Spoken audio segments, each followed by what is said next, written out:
नमस्कार दोस्तों, स्वागत है आपका अपने चैनल ज्योति ज्योत में। श्रोताओं, आप हमारे चैनल पर शिव महापुराण की कथाओं को बड़े आनंद और प्रेम से सुन रहे हैं, उसके लिए मैं आपका बहुत बहुत धन्यवाद करती हूँ। श्रोताओं, आज के वीडियो में हम सुनेंगे आगे की कथा, अध्याय 40। जब स्कंद ने तारकासुर का वध करके देवताओं को आनंद प्रदान किया, उस समय तंडिमाली, तारकाश तथा कमलाक्ष नामक तारक के तीनों पुत्र कठिन तपस्या में प्रवृत्त हो गए। वे ब्रह्मा जी के ध्यान में पहले एक पांव से खड़े रहे, फिर 100 वर्ष तक केवल जल पीकर तप करते रहे। 1 सहस्त्र वर्ष तक वे अंगूठे के बल खड़े रहे। उस समय ब्रह्मा जी ने उनसे जाकर कहा कि हे तारक के पुत्रों, मैं तुम्हारे तप से अत्यंत प्रसन्न हूँ, तुम अपनी इच्छा अनुसार वर मांगो। तब तीनों दैत्यों ने कहा कि हे ब्रह्मा, यदि आप हमसे प्रसन्न हैं तो हमको यह वर दीजिए कि हम किसी के हाथ से ना मारे जाएं। तब ब्रह्मा जी ने उनसे कहा, तुम मुझसे यह वरदान मत मांगो, इसके अतिरिक्त अपनी इच्छा अनुसार कोई भी वस्तु मांगो। यह सुनकर इन तीनों दैत्य पुत्रों ने विचार कर कहा, आपकी यही इच्छा है तो इस स्थान पर एक नगर की स्थापना हो जहां आपकी मूर्ति स्थित हो। इसके अतिरिक्त हम तीनों के लिए अलग अलग एक एक नगर और तैयार हो जाए, जो एक एक सहस्त्र कोस के अंतर पर हो। वे तीनों नगर हर प्रकार से समान हो। जो कोई उन तीनों नगरों को एक ही बाण से नष्ट करे, वही हमारा वध करने में समर्थ हो। ब्रह्मा जी ने यह सुनकर कहा कि अच्छा, तुम्हारी इच्छा अनुसार यही होगा। फिर ब्रह्मा जी ने उसी समय भय दानव को बुलाकर 1 से अधिक नगर निर्माण करने की आज्ञा दी और वहां से चले गए। मय दानव ने तीनों नगरों का निर्माण किया। प्रत्येक नगर 100 योजन बड़ा था। उनमें स्वर्ग से भी अधिक आनंद था। ब्रह्मा जी ने कर्म से तीनों भाइयों को तीनों नगर बांट दिए। वे तीनों अपने नगर में आनंद पूर्वक निवास करने लगे। प्रतिकूल कभी कोई भी बात धर्म के विरुद्ध नहीं होने पाती थी। वहां ब्राह्मण रात दिन शिव का नाम का जप किया करते थे। जब उन दैत्यों का तेज बढ़ने लगा, तब देवता लोग घबराकर बहुत दुखी हुए। उनके शरीर में जैसे आग लग गई। उसी समय सब मिलकर ब्रह्मा जी की शरण में आए और बोले कि हे ब्रह्मा, अब सब देवता त्रिपुर के तेज से जल रहे हैं। देवताओं के ऐसे वचन सुनकर ब्रह्मा जी ने कहा, हे देवताओं, उन्होंने मेरी आराधना अथवा कठोर तप करके मुझसे इस प्रकार का वरदान प्राप्त किया है। मैं उनको वेद के विरुद्ध कैसे मार सकता हूँ? वे शिवजी जी की कृपा द्वारा अनेक प्रकार के आनंद प्राप्त करते हैं। शिवजी जी के भक्तों पर किसी भी शस्त्र का प्रभाव नहीं हो सकता। उनकी आराधना को त्यागने से प्रत्येक व्यक्ति नष्ट हो जाता है। इसका उपाय शिवजी जी के पास अवश्य मिलेगा, अतः हमें उनकी शरण में चलना चाहिए। यह निश्चय कर ब्रह्मा जी समस्त देवताओं सहित शिव जी के पास पहुँचे। सबने पग पग पर जय जयकार तथा बड़ी स्तुति की और यह कहा कि हे प्रभु, जब जब देवताओं पर कोई संकट पड़ा है, तब तब आपने ही उनका दुख दूर किया है। अब आप हम पर पुनः दया दृष्टि दीजिए। इस समय दैत्यों ने अत्यंत बल एवं तेज प्राप्त कर हम सबको बहुत दुखी कर रखा है। अब हमसे यह कष्ट सही नहीं जाते, इसीलिए हम आपकी शरण में आए हैं। यह सुनकर शिवजी जी बोले, हे देवताओं, मुझे तुम्हारा सब दुख कष्ट मालूम हो गया है, परंतु त्रिपुर के असुर बड़े धर्मात्मा एवं ज्ञाता हैं। इन्हीं गुणों के कारण वे सब आनंद पूर्वक रहते हैं। संसार में पुण्य के समान और कोई अन्य वस्तु इनकी आनंददायक नहीं है। जब तक उनका पुण्य वृद्धि पर है, तब तक वे मारे नहीं जाएंगे। हमको यह उचित नहीं है कि हम अपने भक्तों को व्यर्थ ही नष्ट कर दें। इसके साथ ही हमसे तुम्हारे कष्ट भी नहीं देखे जाते, क्योंकि जो हमारी शरण में आता है, हम उसकी अवश्य ही रक्षा करते हैं। इससे तुमको अब यही उचित है कि तुम विष्णु जी के पास जाकर अपने सब दुखों को कहो। यह सुनकर सब देवता शिव जी के आदेशानुसार विष्णु जी के पास गए। उन्होंने स्तुति करने के पश्चात अपने सब दुख उनसे कहे तथा हर प्रकार से विष्णु जी की पूजा में प्रवृत्त हुए। तब विष्णु जी ने देवताओं की विनती सुनकर वेद एवं शास्त्रों के अनुसार यह उत्तर दिया, हे देवताओं, सनातन से शिवजी जी की भक्ति एवं पूजा पुण्य प्रदान करने वाली है। शिवजी जी की पूजा होने वाले स्थान पर कोई दुख या कष्ट नहीं रह सकता। यदि शिवजी जी हमारी सहायता करें और ऐसा कोई उपाय करें जिससे ये दैत्य धर्म से भ्रष्ट हो जाएं, उस स्थिति में शिवजी जी स्वयं उन्हें नष्ट कर देंगे। अब तुम सबको उचित है कि अपने अपने घरों में जाकर शिवजी जी के नाम का जाप करो तथा दिन रात पार्थिव पूजन करके उनकी स्तुति करो। विष्णु जी के वचन सुनकर सब देवता अपने अपने घरों में गए और ऐसा ही आचरण करने लगे। देवताओं को विदा करने के पश्चात विष्णु जी ने शिव पूजन किया। फिर माया द्वारा अपने शरीर से एक ऐसा शिष्य उत्पन्न किया जिसका सिर मुंडा हुआ था। वह मैले वस्त्र पहने तथा ख से अपने मुख को ढके हुए धर्म कर्म कहता हुआ विष्णु के सम्मुख खड़ा हुआ और हाथ जोड़कर कहा कि मुझको आज्ञा है। तब विष्णु जी बोले, तुम हमारे शरीर से उत्पन्न हुए हो, इसीलिए हमारा काम भली भांति पूर्ण करो। तुम हमारे ही रूप हो। विष्णु जी ने यह कहकर एक बहुत बड़ा ग्रंथ जिसमें 16 संग्रह श्लोक थे की रचना की। उनमें निम्नलिखित बातें थी। वह ग्रंथ छल एवं झूठ से भरा हुआ था। उनमें कोई धर्म ठीक नहीं लिखा हुआ था। वह वेद शास्त्र और पुराणों के विरुद्ध था, जिसको पढ़कर किसी प्रकार का आनंद प्राप्त नहीं होता था। उसमें वेद पुराण एवं शास्त्रों की बहुत ही निंदा लिखी हुई थी। उसमें वर्णाश्रम धर्म का भी खूब खंडन किया गया था, जिसके अनुसार चलने से नरक में स्थान मिलने में कुछ भी देर न लगे। उनमें सब बातें कुमति तथा संचय की थी। उनको मानने से शोच तप आदि सब नष्ट हो जाते थे। विष्णु ने उस पुस्तक को उसे देकर कहा कि तुम त्रिपुर में जाकर सबको यह पुस्तक पढ़ा दो। वहाँ के निवासी वेद और पुराण के समान ही सब कार्य करते हैं, इसीलिए तुम वहाँ जाकर इस मत का सबको उपदेश दो, जिससे वे सब धर्म भ्रष्ट होकर शिवजी जी की पूजा करना छोड़ दें। अपने शिष्यों सहित तब तक मरुस्थल में वास करो, तब तक कलयुग न आए। तुम वहाँ गुप्त रूप से रहा करना। जब कलयुग का आरंभ हो जाए तब तुम मेरे इस उपदेश को भली भांति प्रसिद्ध करना। तुम्हारा पद निश्चय ही ऊंचा बना रहेगा। मुंडी ने विष्णु जी की यह आज्ञा प्राप्त कर अपने बहुत से शिष्य किए। तब विष्णु जी ने कहा कि अब तुम यहाँ से विदा हो जाओ। हमारा एक नाम अरण है, तुम उसका स्मरण करते रहना, फिर तुमको कोई भय ना रहेगा। इस प्रकार विष्णु जी के आदेश अनुसार मुंडी अपने शिष्यों सहित वहां से चलकर त्रिपुर पहुंचा। वहां उसने अनेक चमत्कार दिखाकर बहुत से लोगों को अपना शिष्य बना लिया। वहां ऐसा कोई भी ना था जो मुंडी के पास जाकर शिष्य बने बिना अपना पुराना धर्म विश्वास लेकर घर लौट आए। नारद भी शिवजी जी की लीला से मुंडी के शिष्य हुए, क्योंकि उनमें देवताओं का कार्य बनता था। फिर नारद ने त्रिपुरासुर के पास जाकर मुंडी की ऐसी प्रशंसा की कि त्रिपुर भी मुंडी के शिष्य हो गई।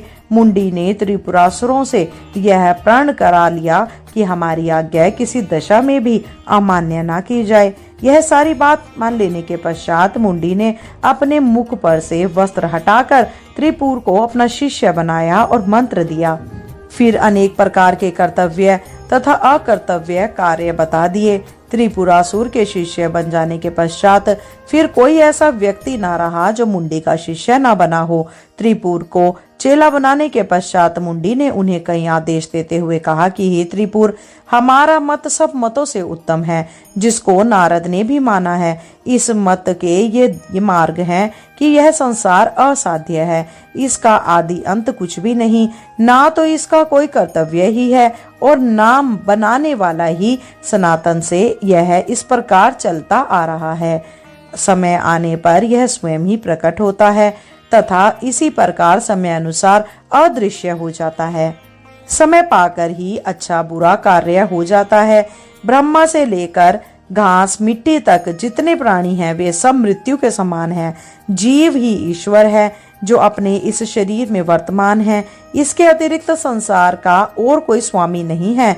ब्रह्मा आदि जो देवता बहुत प्राचीन हैं, वे भी अमर नहीं हैं, वे सब मृत्यु के वश में हैं। इनमें से कोई तो विलंब में तथा कोई शीघ्र मर जाता है, परंतु सबकी मृत्यु निश्चित है। यह निश्चित है कि समस्त शरीरधारी नष्ट हो जाएंगे, वे दुख सुख भोग कर पुनः जन्म लेंगे। समस्त जीव एक ही समान बराबरी का पद रखते हैं, उनमें ना तो कोई छोटा है और ना ही कोई बड़ा।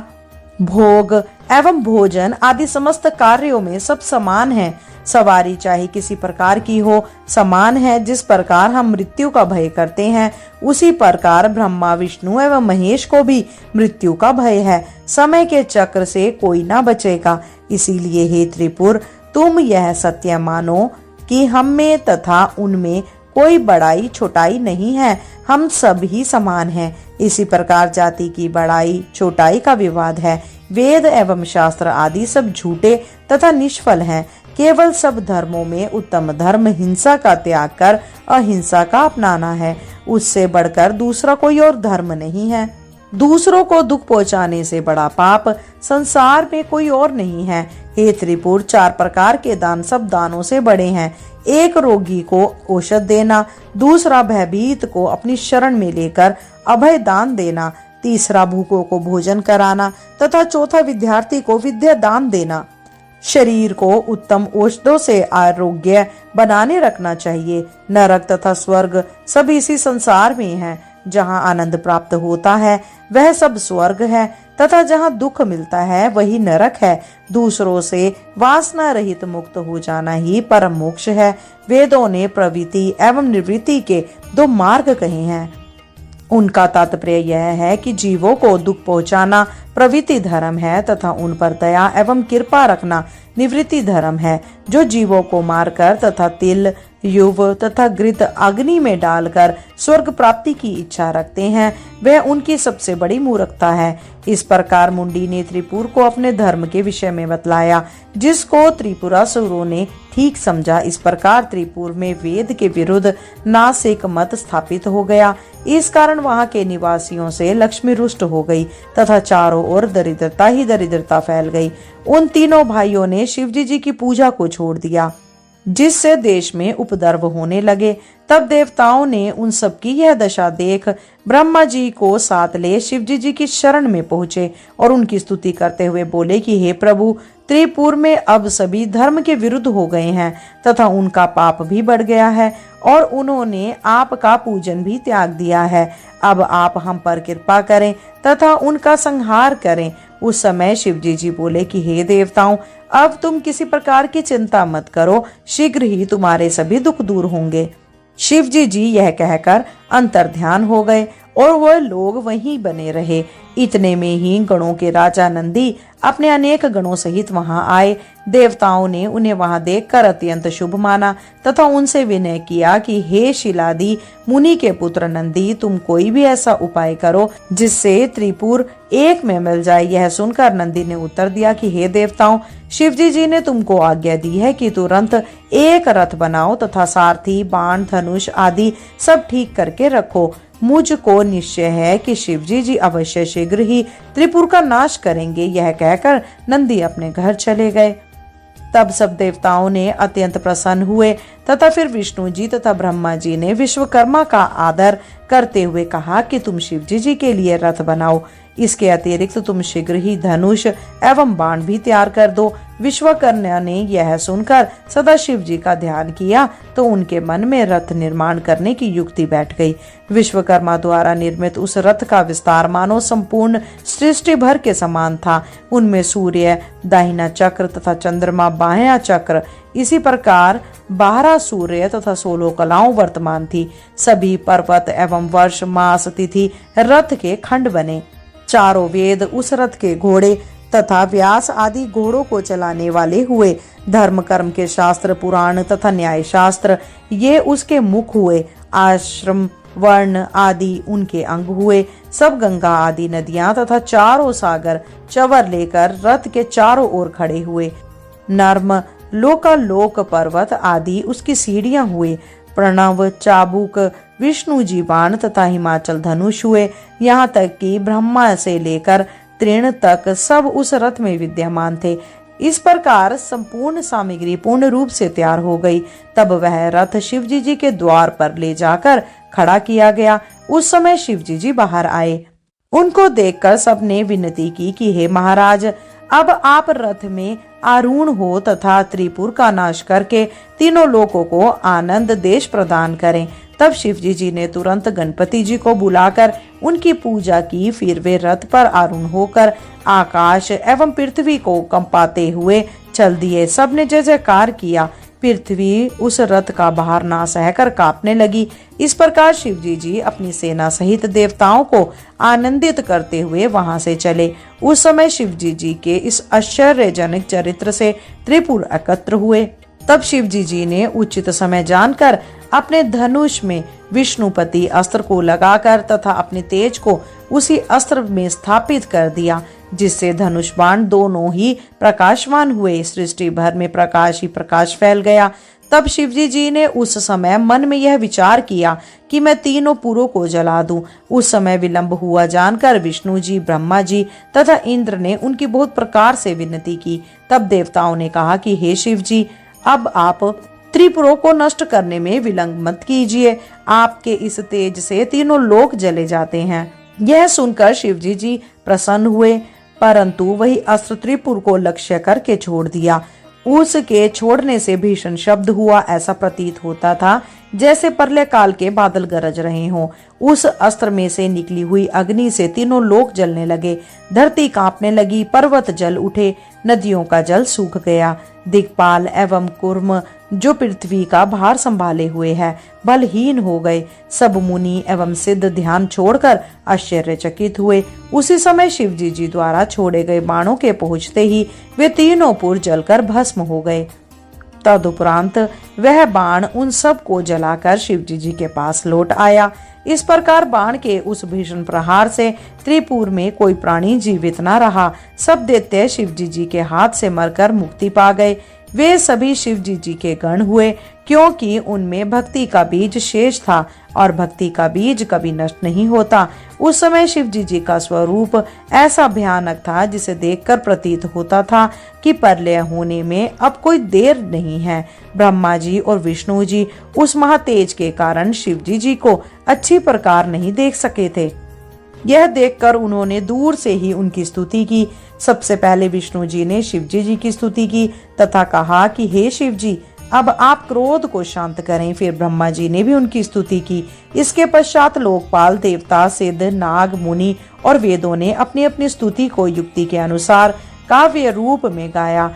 तब ऐसी अनेक प्रकार की स्तुति सुनकर शिवजी जी प्रसन्न हुए। इस प्रकार सब शिवजी जी को प्रसन्न पाकर उनकी सेवा करने लगे। शिवजी जी अपने भक्तों की पुकार को कभी अनसुना नहीं करते और जो भी उनकी शरण में जाता है उनकी सभी प्रकार से रक्षा करते हैं। श्रोताओं, यह अध्याय यही समाप्त होता है। इसके आगे की कथा में हम सुनेंगे, जो कि शिव महापुराण की अध्याय 41 है। पहले प्रत्येक मनुष्य असंख्य जन्म पर्यंत ब्रह्मा जी की पूजा करके विष्णु जी की भक्ति प्राप्त करता है। फिर बहुत जन्मों तक विष्णु जी की उपासना करने के पश्चात शिव जी की प्रीति उत्पन्न होती है। एक समय इंद्र एवं समस्त देवताओं ने शिव जी के दर्शन के लिए एक सभा की। उसमें 11 रुद्र, 12 सूर्य, 8 वसु, 13 विश्व देवा और 49 पर्वत, समस्त दिक्पाल तथा उपदेश आदि उपस्थित थे।